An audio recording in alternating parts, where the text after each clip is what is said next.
Dying to Survive a bousculé le marché l'année dernière. Cette production de seulement 60 millions de yuan a rapporté 310 millions de yuan au box-office. L'histoire d'un homme qui introduit en contrebande des médicaments de sauvetage pour les patients atteints du cancer.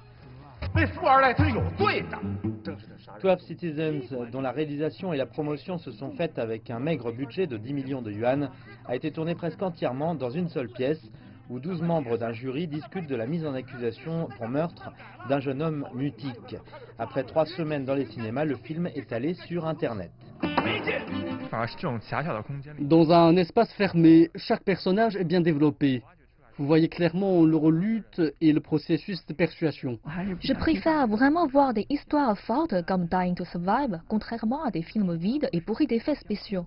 J'aimerais le revoir dans un cinéma. L'année 2020 a commencé avec l'épidémie virale et un premier trimestre catastrophique pour le cinéma. 24 grandes sociétés chinoises de production cinématographique ont perdu un total de 160 millions de yuan.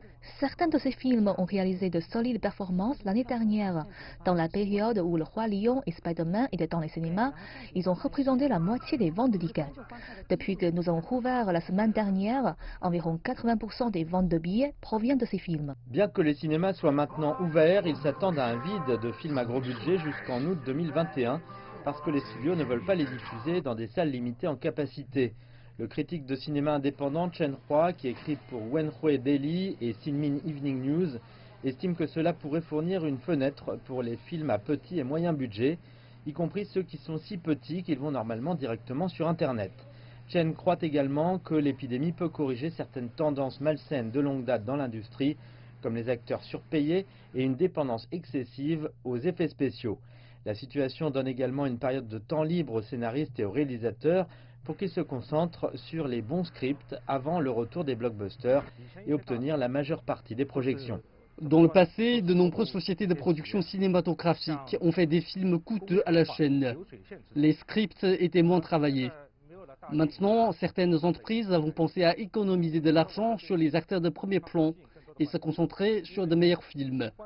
Les films à petit budget auront cette fois une excellente occasion. Et plus de gens seront disposés à voir de tels films. Selon le dicton, les poissons les plus forts s'élèvent pour devenir des dragons dans les tempêtes les plus fortes. La seconde moitié de 2021 verra une rude concurrence, le temps de vraiment tester les poissons les plus forts parmi les petits films pour voir s'ils sont aussi bons que des dragons.